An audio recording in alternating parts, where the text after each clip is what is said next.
Hermanos y hermanas en Cristo, nos reunimos hoy en el canal de Revelaciones Bíblicas para contemplar un tema de suma importancia y profundos misterios, uno que resuena a través de las edades, y provoca en nuestros corazones una mezcla de temor reverencial y humilde búsqueda de entendimiento, el único pecado que Dios no perdona. Pero antes no olvides suscribirte a nuestro canal de YouTube. Si no lo haces, puede que hoy no tengas la bendición de Dios. Únete y mantén la fe viva cada día. Es fundamental que todos comprendamos el marco general de la doctrina cristiana sobre el pecado y el perdón divino, pues sólo así podremos valorar la gravedad y singularidad de ese pecado imperdonable, conocido como la blasfemia contra el Espíritu Santo. Desde los tiempos de la creación, el concepto de pecado ha sido una constante en la relación entre Dios y la humanidad. En el relato del Génesis, vemos cómo el pecado entra al mundo a través de la desobediencia de Adán y Eva, alterando para siempre la perfecta comunión entre el Creador y su creación. Este evento marca el inicio de una lucha constante, un conflicto entre la naturaleza caída del hombre y la santidad de Dios. Todos somos pecadores, como afirma el apóstol Pablo, por cuanto todos pecaron, y están destituidos de la gloria de Dios. Sin embargo, nuestra fe está cimentada en la bondad y la misericordia de Dios, quien a través de la obra redentora de Jesucristo ofrece a todos los hombres y mujeres la posibilidad de reconciliación y salvación. Cristo mismo puso de manifiesto esta inagotable fuente de gracia cuando en la cruz declaró: Padre, perdónalos, porque no saben lo que hacen. A lo largo del ministerio de Jesús, vemos numerosos actos de perdón, incluso hacia aquellos que eran vistos como los más pecadores, como la mujer adúltera a la que dijo: Vete, y no peques más. Esto ejemplifica el amor incondicional de Dios, y su disposición a perdonar una amplia gama de pecados siempre que haya arrepentimiento genuino. El Nuevo Testamento abunda en testimonios de esta gracia. Recordemos la parábola del Hijo Pródigo, un conmovedor relato que ilustra cómo el Padre Celestial se regocija y acoge con los brazos abiertos al pecador arrepentido. Otro testimonio notable es el de Saulo de Tarso, quien pasó de ser perseguidor de cristianos a ser el apóstol Pablo, uno de los más fervientes propagadores de la fe cristiana. Esto nos muestra que no hay pecado tan grande que no pueda ser perdonado, siempre que haya una conversión sincera y arrepentimiento. Y no obstante, en medio de esta vasta y abarcante misericordia, se erige una advertencia solemne y justa, una línea roja que no debe cruzarse. Es en el Evangelio según San Mateo donde encontramos la clara mención de este límite: por tanto, os digo, todo pecado y blasfemia será perdonado a los hombres, pero la blasfemia contra el Espíritu no les será perdonada. Aquí es donde el tenor del mensaje cambia, y el aire se vuelve más pesado con la seriedad de esta advertencia divina. ¿Qué significa blasfemar contra el Espíritu Santo? Este acto no se trata de una simple ofensa o una expresión irreflexiva. No, este pecado es mucho más grave y profundo, implica un rechazo deliberado, continuo e intencional del llamado del Espíritu Santo, una postura cerrada y alzarse conscientemente en contra de la verdad que el Espíritu revela. Es un endurecimiento del corazón del cual no proviene ni un atisbo de arrepentimiento, porque es una negación de la misma fuente de gracia y perdón. Aquel que blasfema contra el Espíritu Santo se coloca a sí mismo fuera del alcance del perdón, pues niega la misma condición de posibilidad de la reconciliación y la redención. En esto radica la crucial importancia de entender este concepto en nuestra vida cristiana. No se trata solo de evitar un acto prohibido, sino de cultivar una constante apertura al Espíritu, de mantener una actitud de humildad y contrición. La vida cristiana es una peregrinación diaria hacia el camino de la santidad, vivida en constante diálogo con el Espíritu Santo, quien nos guía, consuela y redarguye. Como dice la carta a los Hebreos: si oís hoy su voz, no endurezcáis vuestros corazones. Que todos nosotros, queridos hermanos y hermanas, mantengamos siempre un corazón sensible a la voz del Espíritu, un corazón dispuesto a reconocer sus errores y a buscar la misericordia de Dios. Entender la gravedad del único pecado que no será perdonado no debe sumergirnos en el miedo paralizante, sino en la reverencia hacia el misterio y la grandeza del perdón divino, y nos impulse a vivir una vida de arrepentimiento y fe genuina, siempre abiertos a la transformación que el Espíritu Santo obra en cada uno de nosotros. Que así sea. Amén. Mis queridos hermanos y hermanas en Cristo, hoy nos reunimos para reflexionar sobre una de las enseñanzas más solemnes y profundas que nos ofrece nuestro Señor Jesucristo en las Escrituras. Nos enfocaremos en aquello que es conocido como el pecado imperdonable, la blasfemia contra el Espíritu Santo, un tema que entraña una seriedad tremenda, y que nos llama a una observación atenta y reflexiva de nuestras palabras y acciones. En el Evangelio según San Mateo 12, 2.31-32, Jesús dice: Por tanto os digo, todo pecado y blasfemia será perdonado a los hombres, pero la blasfemia contra el Espíritu no les será perdonada. A cualquiera que dijere palabra contra el Hijo del Hombre, le será perdonado, pero al que hable contra el Espíritu Santo, no le será perdonado, ni en este siglo ni en el venidero. Estas palabras son de una gravedad extraordinaria y merecen que las escrutemos con detenimiento. ¿Qué es la blasfemia contra el Espíritu Santo, y por qué es considerada el pecado imperdonable? Primero, debemos entender qué significa blasfemar en este contexto. La blasfemia implica una irreverencia extrema, una injuria grave a algo sagrado. Es un acto de total desprecio y rechazo. En este caso particular, Jesús no se refiere a una blasfemia cualquiera, ni a una blasfemia que surge de la ignorancia o el error, sino a una que va directamente en contra del Espíritu Santo. Para profundizar en esta idea, recordemos lo que nos enseña la Escritura sobre el Espíritu Santo. En el Evangelio de Juan las 16 y 13, Jesús nos dice que cuando venga el Espíritu de verdad, Él os guiará a toda la verdad. El Espíritu Santo es el que nos ilumina, el que desciende sobre nosotros para guiarnos en nuestro camino de fe, el que nos consuela y fortalece en nuestras debilidades, como dice el apóstol Pablo en Romanos 8:26, y de igual manera el Espíritu nos ayuda en nuestra debilidad, pues ¿qué hemos de pedir como conviene? No lo sabemos, pero el Espíritu mismo intercede por nosotros con gemidos indecibles.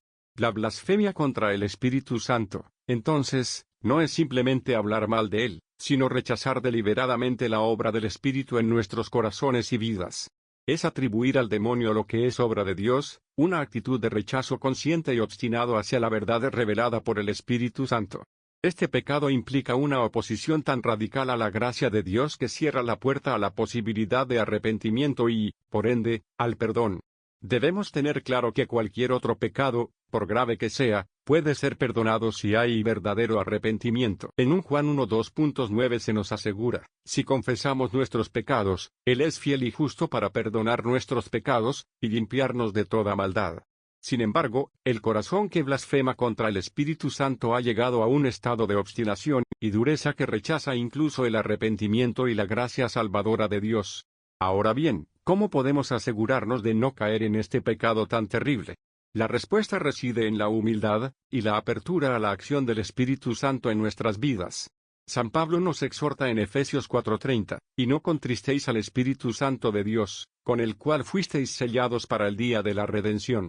Esto significa que debemos vivir en una actitud de constante reverencia y respeto hacia el Espíritu Santo, permitiendo que Él nos guíe y transforme, evitando endurecer nuestros corazones.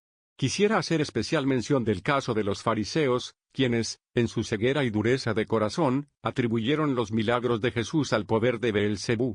En Marcos 3:2.22-30, vemos cómo Jesús responde a esta acusación, haciendo una clara advertencia sobre la naturaleza de este pecado imperdonable. Al negar la obra del Espíritu en Jesús, los fariseos estaban cerrando sus almas a la verdad, y a la posibilidad misma de ser redimidos. Este es un recordatorio potente de que el rechazo deliberado y persistente de la verdad puede llevarnos por un camino sin retorno. Es, por tanto, crucial estar siempre abiertos a la voz y la guía del Espíritu Santo. En nuestras vidas cotidianas, en nuestras decisiones, en nuestra fe y en nuestra práctica religiosa, debemos invitar al Espíritu Santo a que sea nuestro guía y consolador, permitiendo que su amor y su verdad penetren cada rincón de nuestro ser. Recordemos siempre que Dios es amor y que no desea que nadie perezca, sino que todos procedan al arrepentimiento. Pero este amor nos exige una respuesta sincera y abierta a la acción del Espíritu en nuestras vidas. Que podamos, pues, vivir con corazones tiernos y dispuestos, alejándonos de todo aquello que contriste o rechace al Espíritu Santo, y buscando siempre la santidad y la fidelidad a Dios. Que el Señor nos permita vivir con corazones abiertos y receptivos, siempre dispuestos a recibir y obedecer la guía del Espíritu Santo, para que nunca caigamos en la tentación de blasfemar contra Él, y podamos vivir en la plenitud de su gracia y amor. Amén. Hermanos y hermanas, hoy nos adentraremos en la historia de Saúl, el primer rey de Israel, y su persistente desobediencia a Dios. Permítanme guiarles a través de los pasajes bíblicos que relatan esta narrativa, destacando el papel crucial de la obediencia a Dios y las consecuencias de la desobediencia. Comencemos en 1 Samuel 15. El capítulo 15 del primer libro de Samuel nos presenta un momento crucial en la historia de Saúl. El profeta Samuel recibió un mandato directo de Dios para Saúl: ve ahora y ataca a Amalec, y destruye todo lo que tiene, y no le perdones, mata hombres y mujeres, niños y aun de pecho, vacas y ovejas, camellos y asnos. Este mandato era claro y demandaba una obediencia sin reservas. Saúl reunió a su ejército y fue en campaña contra los amalecitas, y efectivamente, los derrotó. Sin embargo, la obediencia de Saúl no fue completa. En lugar de destruir todo según el mandato de Dios, Saúl y el pueblo perdonaron a Agag, y a lo mejor de las ovejas y del ganado mayor, de los animales engordados, de los carneros y de todo lo bueno, y no lo quisieron destruir. La desobediencia de Saúl no pasó desapercibida ante los ojos de Dios. Y vino palabra de Jehová a Samuel, diciendo: me pesa haber puesto por rey a Saúl, porque se ha vuelto de en pos de mí, y no ha cumplido mis palabras. La respuesta de Dios es contundente, y refleja el dolor de un padre al ver la rebeldía de su hijo. Cuando Samuel confrontó a Saúl, éste trató de justificar sus acciones, alegando que había obedecido a Dios y solo había traído a Agag, el rey de los amalecitas, como prisionero, y que el pueblo había tomado lo mejor del ganado para ofrecerlo en sacrificio a Dios. Pero Samuel le respondió con una de las declaraciones más poderosas y aleccionadoras de las Escrituras: se complace Jehová tanto en los holocaustos y víctimas, como en que se obedezca a las palabras de Jehová. Ciertamente, el obedecer es mejor que el sacrificio, y el prestar atención que la grosura de los carneros. Porque como pecado de adivinación es la rebelión, y como ídolos e idolatría la obstinación. Por cuanto tú desechaste la palabra de Jehová, él también te ha desechado para que no seas rey. Esta declaración revela una verdad profunda sobre la naturaleza de nuestra relación con Dios. Dios no se deleita meramente en los rituales y los sacrificios si estos no son acompañados de la obediencia genuina a su voluntad. El acto de desobediencia de Saúl no era simplemente un error táctico, representaba una actitud de rebelión y soberbia, valorando sus propios juicios sobre los mandatos divinos. En el diálogo que sigue, Saúl admite su pecado, pero su confesión parece más enfocada en salvar las apariencias que en un arrepentimiento genuino. He pecado, pues he quebrantado el mandamiento de Jehová y tus palabras, porque temí al pueblo y consentí la voz de ellos. Perdona, pues, ahora mi pecado, y vuelve conmigo para que adore a Jehová. Aun cuando Samuel le rechaza, Saúl insiste casi suplicante por la dignidad de ser visto adorando a Dios junto al profeta. El desenlace de esta historia es trágico y aleccionador. Samuel eventualmente cede y adora a Dios con Saúl, pero deja claro que Dios ha rechazado a Saúl como rey. El reino que se le había sido confiado sería arrebatado y dado a otro hombre, uno que sería mejor que tú. La historia de Saúl no es solo un relato antiguo, sino una lección perenne para todos nosotros. Muestra cómo la desobediencia persistente y el rechazo a corregirse ante las advertencias de Dios conducen inevitablemente a la ruina. Saúl tenía todo el potencial para ser un gran rey, pero su falta de humildad y su insistencia en seguir su propio camino a pesar de las claras instrucciones divinas causaron su caída. Frente a esto, la figura de David empieza a emerger como aquel que, aunque no sin faltas, es descrito como un hombre conforme al corazón de Dios. Esta narrativa nos invita a reflexionar sobre nuestras propias vidas. ¿Estamos escuchando y obedeciendo la voz de Dios? ¿Valoramos su palabra sobre nuestros propios deseos y razonamientos? Recordemos que el obedecer es mejor que el sacrificio, y que la verdadera adoración a Dios empieza con un corazón dispuesto a seguir su voluntad. Así concluye la historia de Saúl en 1 Samuel 15, una historia que nos ofrece lecciones valiosas sobre la importancia de la obediencia y la humildad ante Dios. Que podamos aprender de los errores de Saúl, y acercarnos más a Dios con un corazón obediente y contrito. Amén. El Espíritu Santo, amados hermanos y hermanas, es el gran don de Dios a los creyentes, un consolador y guía que nos lleva a toda verdad y santidad. Sin embargo, a lo largo de la historia, y aún hoy, vemos una constante negación y rechazo de su obra en nuestras vidas. Esta resistencia no solo contrista al Espíritu, sino que podría conducirnos al pecado imperdonable. Desde los albores de la humanidad, vemos la obra del Espíritu en acción. Génesis 1:2.2 nos dice que el Espíritu de Dios se movía sobre la faz de las aguas. Desde el principio, el Espíritu ha sido parte integral del plan divino. Sin embargo, también desde el principio, la humanidad ha luchado contra esta obra. Adán y Eva, en su desobediencia, rechazaron la dirección de Dios, instaurando un patrón de resistencia que continuaría a través de las edades. El pueblo de Israel es un ejemplo patente de esta resistencia. A lo largo del Antiguo Testamento, vemos cómo el Espíritu Santo hablaba a través de los profetas, instando a la nación a volverse a Dios y apartarse de sus caminos pecaminosos. Isaías 63 2.10 dice, «Mas ellos fueron rebeldes e hicieron enojar su Santo Espíritu, por lo cual se les volvió enemigo, y él mismo peleó contra ellos». Este versículo muestra cómo la persistente rebeldía y negación del Espíritu provocaron una separación de Dios mismo. Avanzando en el tiempo, encontramos una advertencia solemne en el Nuevo Testamento. En Mateo 12 2.31-32, Jesús dice, «Por tanto, os digo, todo pecado y blasfemia será perdonado a los hombres, mas la blasfemia contra el Espíritu no les será perdonada. A cualquiera que dijere alguna palabra contra el Hijo del Hombre, le será perdonado, pero al que hable contra el Espíritu Santo, no le será perdonado, ni en este siglo ni en el venidero». La gravedad de estas palabras no puede ser subestimada. La negación constante y el rechazo del Espíritu es un camino peligroso que podría conducirnos a un punto de no retorno. ¿Por qué es tan grave la blasfemia contra el Espíritu Santo? Porque es el Espíritu quien nos convence de pecado, justicia y juicio. Es a través del Espíritu que experimentamos el nuevo nacimiento, y es por su obra que somos santificados y conformados a la imagen de Cristo. Rechazar al Espíritu es rechazar la única fuente de conversión y renovación que tenemos. Es negar la obra de Dios en nosotros y resistir su amor transformador. Hoy, en nuestra era moderna, esta negación y rechazo del Espíritu sigue manifestándose de diversas maneras. En una cultura que valora la autosuficiencia, a menudo ignoramos la guía del Espíritu en favor de nuestras propias decisiones y deseos. Buscamos soluciones humanas a problemas espirituales, y nos alejamos de la dependencia de Dios. Este alejamiento puede parecer inofensivo al principio, pero, con el tiempo, puede endurecer nuestros corazones contra el llamado del Espíritu. Otro ejemplo contemporáneo es la racionalización del pecado. El Espíritu Santo nos convence de nuestras faltas y nos impulsa hacia el arrepentimiento. Sin embargo, vivimos en una sociedad que cada vez más justifica comportamientos contrarios a las enseñanzas de Cristo. Al rechazar la convicción del Espíritu y optar por vivir en pecado deliberadamente, nos distanciamos de la gracia renovadora que Él ofrece.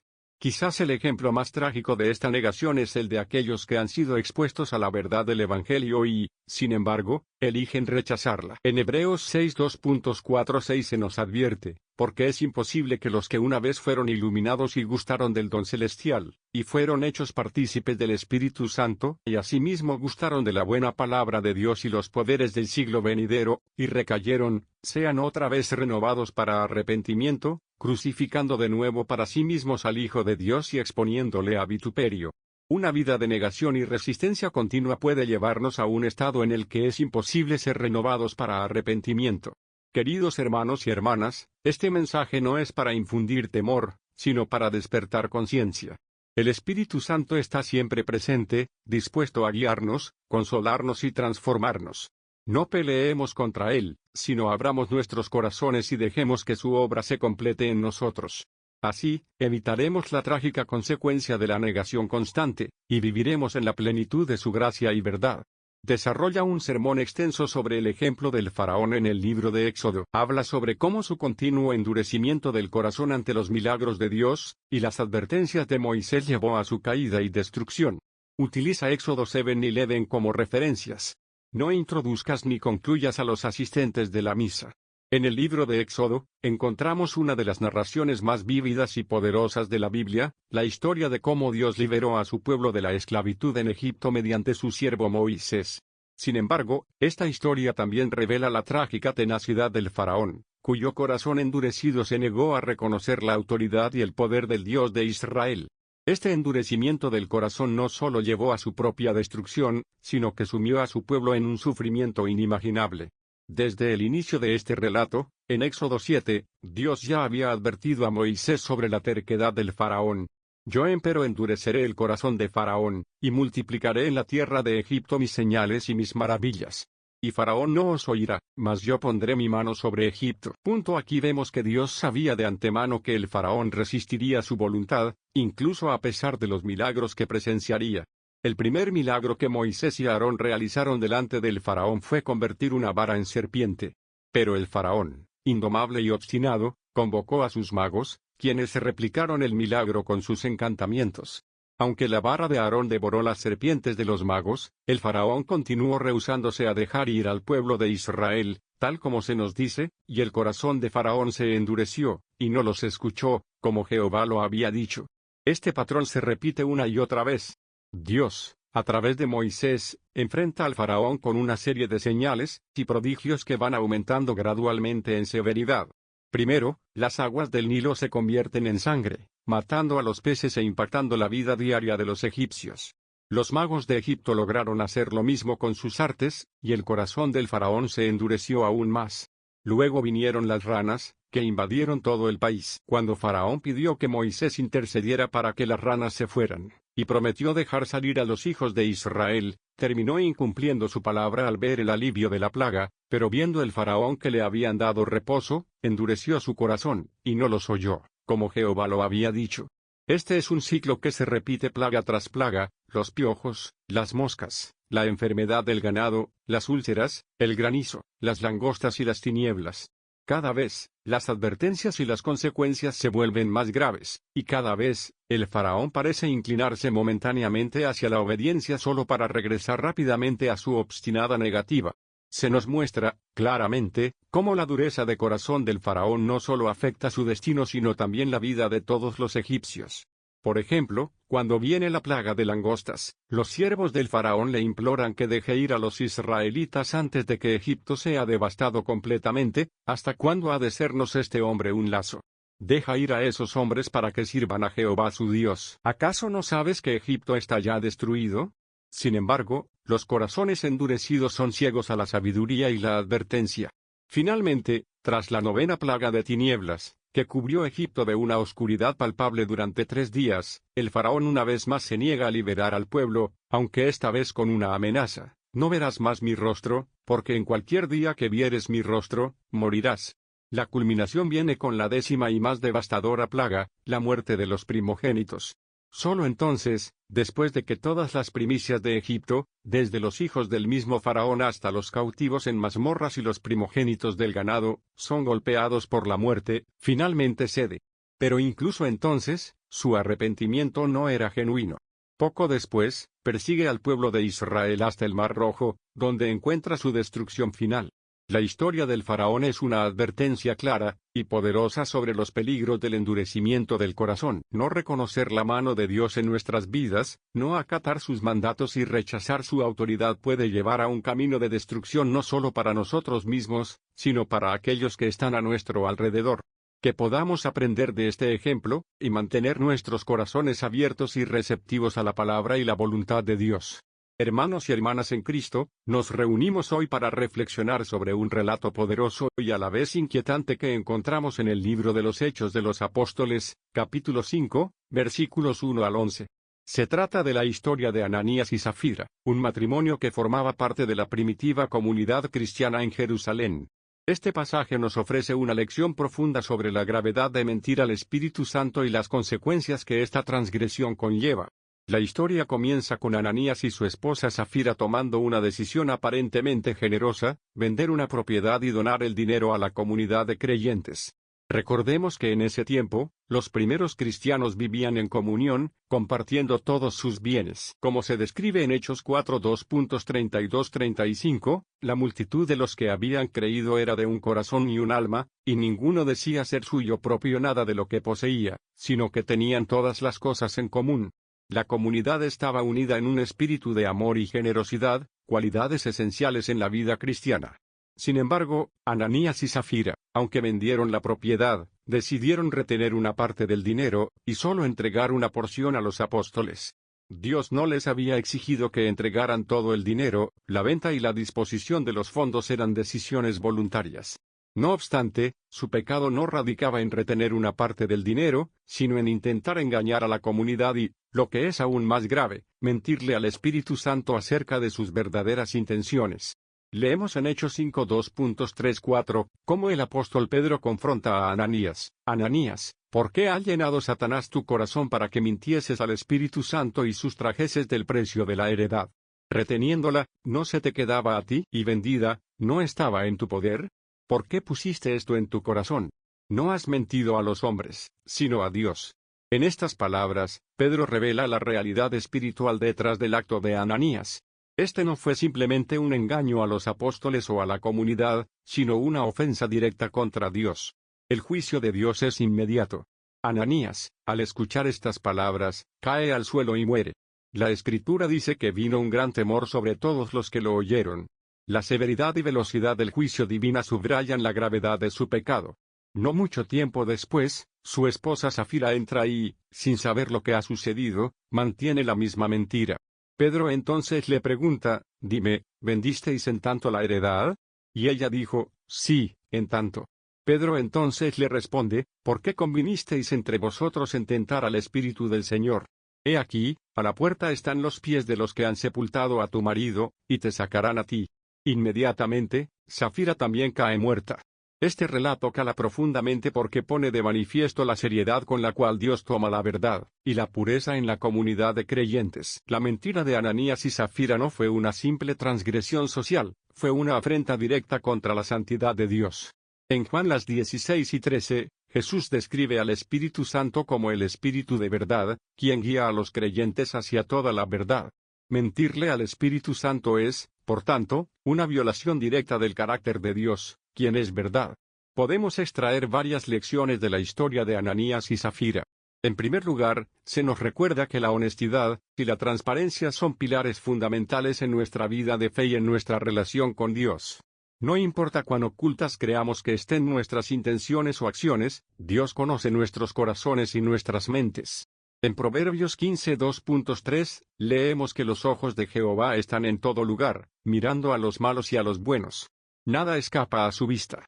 Además, la historia nos llama a examinar nuestros motivos. Ananías y Safira buscaban probablemente el reconocimiento y la aprobación de la comunidad sin el sacrificio genuino que sus acciones aparentaban. Esta hipocresía es condenada severamente en el Nuevo Testamento, como vemos en las palabras de Jesús en Mateo 23:27, «Ay de vosotros, escribas y fariseos, hipócritas, porque sois semejantes a sepulcros blanqueados, que por fuera, a la verdad, se muestran hermosos, mas por dentro están llenos de huesos de muertos y de toda inmundicia». Finalmente, este relato subraya la seriedad con la cual debemos abordar nuestra relación con el Espíritu Santo. Nuestro caminar cristiano no es simplemente una serie de acciones externas, sino una transformación interna guiada por el Espíritu de Dios. En Efesios 4:30, Pablo nos exhorta, «Y no contristéis al Espíritu Santo de Dios, con el cual fuisteis sellados para el día de la redención». Hermanos y hermanas, que la historia de Ananías y Safira nos sirva de advertencia y reflexión.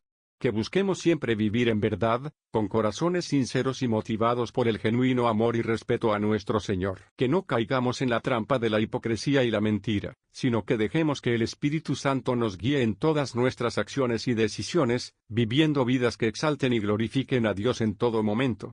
Amén. Queridos hermanos y hermanas en la fe, hoy quiero dirigirme a ustedes con un corazón lleno de gravedad y reflexión, para que juntos podamos entender y meditar sobre una advertencia sumamente seria y profunda que se nos presenta en las Escrituras, concretamente en la carta a los Hebreos, capítulo 6, versos 4 al 6. El texto sagrado nos dice, porque es imposible que los que una vez fueron iluminados y gustaron del don celestial, y fueron hechos partícipes del Espíritu Santo, y asimismo gustaron de la buena palabra de Dios y los poderes del siglo venidero, y recayeron, sean otra vez renovados para arrepentimiento, crucificando de nuevo para sí mismos al Hijo de Dios y exponiéndole a vituperio. Este pasaje de Hebreos es uno de los más inquietantes del Nuevo Testamento, porque nos confronta con la dureza de la impenitencia final. Nos habla de aquellos que han experimentado las bendiciones y la gracia del Señor de una forma tan profunda y transformadora que han sido iluminados, han gustado del don celestial y han sido partícipes del Espíritu Santo. Este no es simplemente un conocimiento superficial de la fe, es una experiencia vivificante y real de la presencia y el poder de Dios. Sin embargo, se menciona una caída posterior, un estado de recayeron. Este término implica no solo un desliz o una falta temporal, sino una acción deliberada y decisiva de apartarse después de haber conocido plenamente la verdad de Cristo. De hecho, se afirma que estos individuos crucifican de nuevo al Hijo de Dios y le exponen a vituperio. Este lenguaje es increíblemente fuerte porque nos recuerda la gravedad de renegar y rechazar a Cristo después de haberlo conocido tan íntimamente. En Mateo 12:31, Jesús dice: por tanto, os digo, todo pecado y blasfemia será perdonado a los hombres, pero la blasfemia contra el Espíritu no les será perdonada. Aquí podemos ver un paralelo sobre la seriedad de rechazar y blasfemar contra el Espíritu Santo.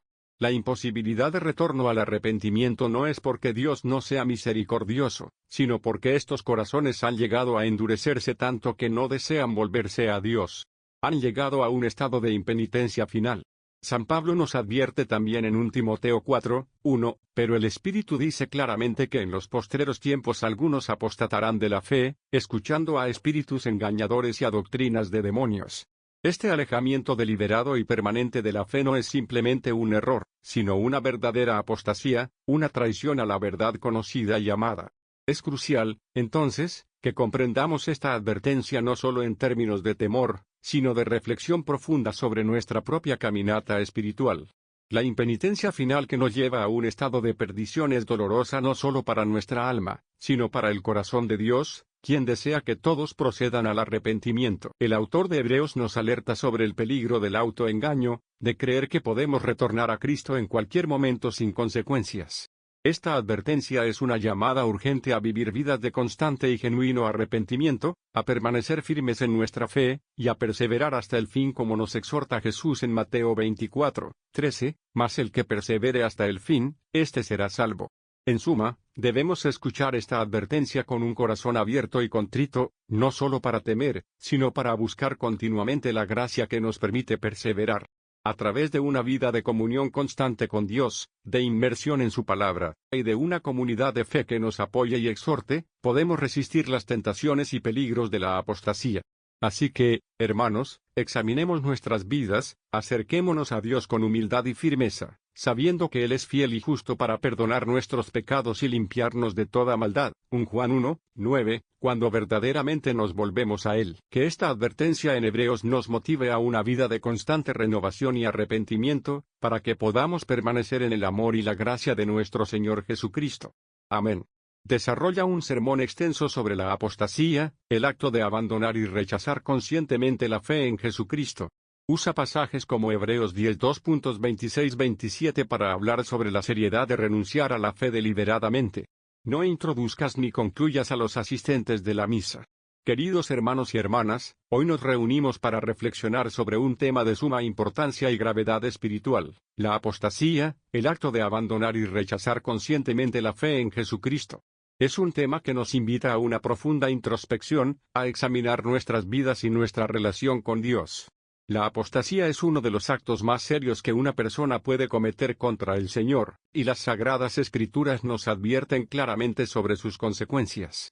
En la Epístola a los Hebreos, encontramos una advertencia severa y solemne respecto a este tema. Hebreos 10:2.26-27 dice: porque si pecaremos voluntariamente después de haber recibido el conocimiento de la verdad, ya no queda más sacrificio por los pecados, sino una horrenda expectación de juicio y de hervor de fuego que ha de devorar a los adversarios.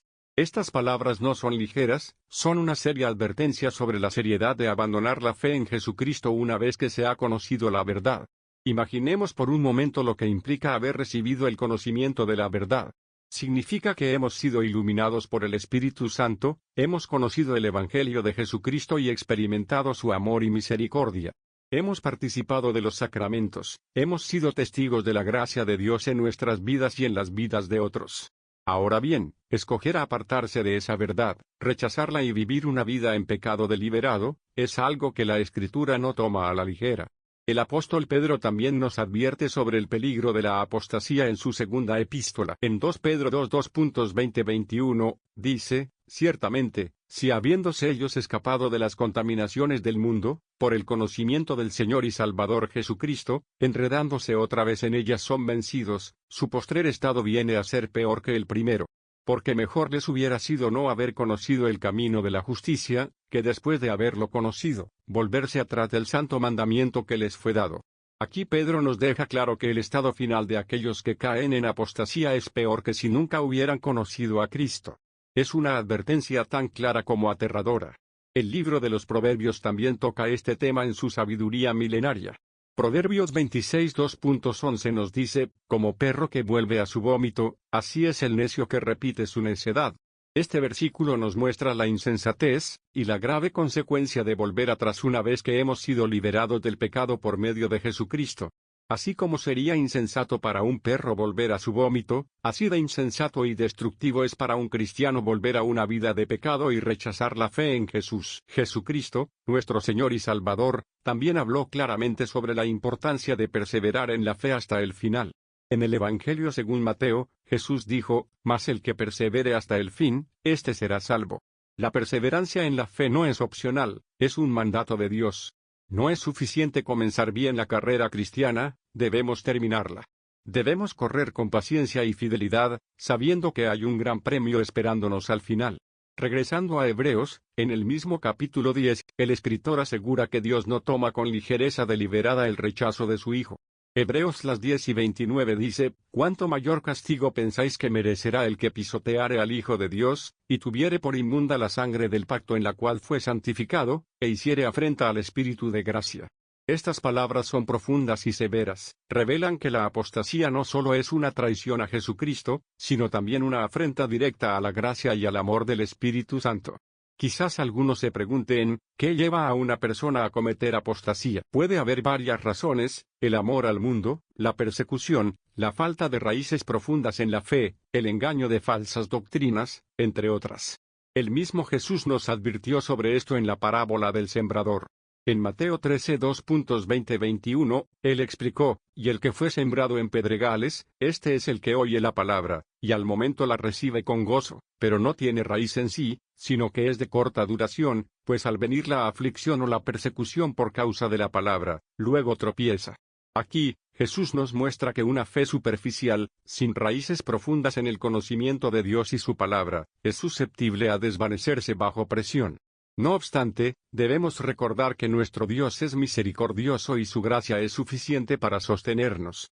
En 1 Corintios 10:13, Pablo nos da una promesa de esperanza: «No os ha sobrevenido ninguna tentación que no sea humana, pero fiel es Dios, que no os dejará ser tentados más de lo que podéis resistir, sino que dará también juntamente con la tentación la salida, para que podáis soportar». Esto nos asegura que, a pesar de las dificultades y tentaciones que podamos enfrentar, Dios nos proporcionará la fuerza y la manera de mantenernos firmes en la fe. Por lo tanto, queridos hermanos y hermanas, la apostasía es una decisión devastadora y cargada de serias consecuencias. Sin embargo, también se nos ha dado todo lo que necesitamos para perseverar hasta el final. Es vital que continuemos edificando nuestra fe, permaneciendo en oración, estudiando la palabra de Dios y apoyándonos mutuamente en la hermandad de los creyentes. Que estas reflexiones nos impulsen a evaluar y reafirmar nuestra entrega a Jesucristo, y que nos mantengan alertas a cualquier cosa que pueda desviarnos de la fe. Porque fiel es el que prometió, y nuestra victoria en Él está asegurada si permanecemos firmes hasta el final. Que Dios nos conceda la fortaleza y la determinación necesarias para seguirle fielmente todos los días de nuestra vida. Amén. Hermanos y hermanas, vamos a adentrarnos en la profunda y trágica historia de Judas Iscariote, uno de los 12 discípulos de nuestro Señor Jesucristo. Judas es una figura que nos llama a reflexionar sobre los peligros de resistir la gracia de Dios. Desde su llamado como apóstol hasta su traición, la vida de Judas es un relato que no solo nos advierte, sino que también nos ofrece una visión más clara de nuestro propio caminar en la fe. En primer lugar, es importante recordar que Judas Iscariote fue elegido por Jesús mismo para ser uno de sus 12 discípulos. En Marcos 3 2.13-19, leemos cómo Jesús sube a la montaña y llama a aquellos que él quería, y ellos vinieron a él. Judas fue uno de ellos. Imaginen la bendición y el privilegio de ser llamado por el Hijo de Dios para ser su seguidor cercano. Judas caminó con Jesús, escuchó sus enseñanzas, vio sus milagros y fue testigo de su amor infinito. Sin embargo, a pesar de esta cercanía a la verdad y gracia de Dios, Judas permitió que su corazón se endureciera. Uno de los episodios más reveladores sobre Judas se encuentra en el Evangelio de Juan, en el relato de la unción en Betania. En Juan 12 2.18, María toma una libra de perfume muy costoso y unge los pies de Jesús, secándolos con su cabello. Judas, indignado, pregunta, ¿por qué no se vendió este perfume y se dio a los pobres? Era un salario de un año. Pero Juan nos da una importante aclaración: esto lo dijo, no porque le importaran los pobres, sino porque era ladrón, y teniendo la bolsa, sustraía de lo que se echaba en ella. Este pasaje nos muestra cómo, a pesar de estar tan cerca de Jesús, Judas tenía sus propios intereses y prioridades torcidas. El episodio más conocido y trágico de Judas es, sin duda, su traición a Jesús. En Mateo 26 2.14-16 leemos que Judas fue a los principales sacerdotes y les preguntó: ¿qué quieren darme? Y yo se lo entregaré. Y le ofrecieron 30 piezas de plata. A partir de ese momento, buscó una oportunidad para entregarlo. Qué triste y sombrío es ver cómo alguien que estuvo tan cerca de la fuente misma de la gracia se deja consumir por la codicia y el engaño. La noche de la traición está detalladamente narrada en los Evangelios.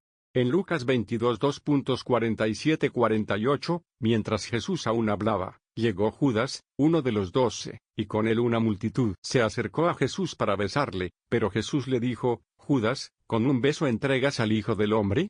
Este acto de traición, sellado con un beso de amistad, nos muestra hasta dónde puede llegar el corazón humano cuando se resiste a la gracia divina.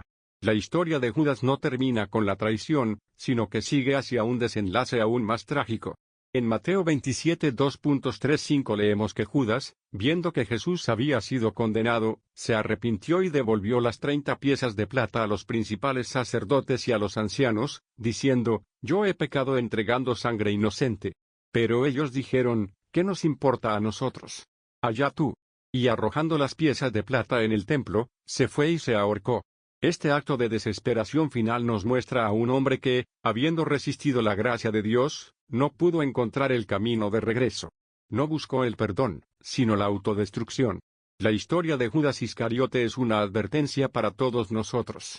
A pesar de estar expuestos a la verdad y la gracia de Dios, nuestra respuesta a esa gracia tiene consecuencias eternas. Judas nos muestra que no basta con estar cerca de Jesús físicamente, debemos abrir nuestros corazones y permitir que su gracia transforme nuestras vidas. El endurecimiento del corazón, la resistencia a la gracia y la entrega a los propios intereses nos pueden llevar a una ruina espiritual total. Que la historia de Judas nos inspire a reflexionar sobre nuestra propia relación con Dios. Que podamos buscar su gracia constantemente, con corazones humildes y dispuestos a ser transformados. Y que, al contrario de Judas, podamos responder a su llamado con fidelidad y amor incondicional. Amén. Hermanos y hermanas en Cristo, a lo largo de los sermones recientes hemos explorado con profundidad uno de los temas más inquietantes y solemnes de nuestra fe: el único pecado que Dios no perdona. Según lo expresado en los Evangelios, específicamente en Mateo 12 2.31-32, Jesús nos dice: por tanto os digo, todo pecado y blasfemia será perdonado a los hombres, pero la blasfemia contra el Espíritu no les será perdonada. A cualquiera que dijere alguna palabra contra el Hijo del Hombre, le será perdonado, pero al que hable contra el Espíritu Santo, no le será perdonado, ni en este siglo ni en el venidero. En estos sermones, hemos reflexionado sobre las diversas formas de pecado, cómo todos nosotros, en nuestra condición humana, caemos más de una vez, y cuán infinita y desbordante es la misericordia de Dios para con nosotros. Pero también hemos contemplado con fervor y humildad la singularidad del pecado de blasfemia contra el Espíritu Santo, el cual no tiene perdón, ni ahora ni en la eternidad. Hemos desentrañado la naturaleza de este pecado y su relación con la apostasía deliberada y definitiva, una resistencia absoluta y consciente contra la verdad y la gracia del Espíritu de Dios. Las Escrituras, en Hebreos 10 2.26-27, nos advierten con gravedad: porque si pecaremos voluntariamente después de haber recibido el conocimiento de la verdad, ya no queda más sacrificio por los pecados, sino una horrenda expectación de juicio, y de hervor de fuego que ha de devorar a los adversarios. Durante nuestras reflexiones, les he exhortado a reconocer la inmensa relevancia de vivir en sintonía con el Espíritu Santo. Este don precioso, que mora en nuestros corazones, es el que nos guía hacia la verdad, nos conforta en tiempos de tribulación, y nos conduce en el sendero de la justicia. Hemos visto que el Espíritu Santo no solo nos da vida, sino que nos permite vivir conforme al propósito divino, infundiendo en nosotros los frutos del Espíritu: amor, gozo, paz, paciencia, benignidad, bondad, fe, mansedumbre y templanza, como lo menciona Gálatas 5 2.22-23. En este sentido, se ha hecho hincapié en que, para no llegar a cometer el pecado imperdonable, es imperativo permanecer abiertos y receptivos a la obra del Espíritu en nuestras vidas. Cerrarnos a su acción, endurecer nuestros corazones y rechazar deliberadamente la verdad que Él revela en nosotros es el camino hacia la ruinosa consecuencia que Cristo nos advirtió. Ahora, al concluir esta serie de sermones, les animo a todos a hacer una introspección sincera sobre su relación con Dios. Pregúntense, ¿estoy viviendo en obediencia y comunión con el Espíritu Santo? ¿Permito que Él me guíe y transforme, o, por el contrario, endurece mi corazón y resisto su obra? Pidamos al Señor que nos conceda un corazón abierto, humilde y dispuesto a recibir la plenitud de su verdad y amor. Que nuestras vidas sean un testimonio vivo de la gracia y la bondad de Dios, y que nuestra comunión con el Espíritu nos lleve siempre más cerca de Él. Recordemos las palabras del Salmo 51 2.10-11, Crea en mí, oh Dios, un corazón limpio, y renueva un espíritu recto dentro de mí. No me eches de delante de ti, y no quites de mí tu Santo Espíritu. Que en todo momento y circunstancia, seamos sensibles a su presencia y dirección, que nuestra fe sea renovada y fortalecida, y que nuestros corazones estén siempre dirigidos hacia la obediencia y el amor a Dios. Así podremos vivir con la certeza de que estamos caminando bajo su gracia y protección, evitando el trágico destino de aquellos que blasfeman contra el Espíritu Santo. Hermanos, este es nuestro llamado imperativo, vivir en comunión con el Espíritu Santo, invitarlo a gobernar cada uno de nuestros pensamientos, palabras y acciones, y reflejar su amor y verdad en todo lo que hagamos. Que Dios les bendiga y les guíe siempre en su infinita misericordia y amor eterno. Amén.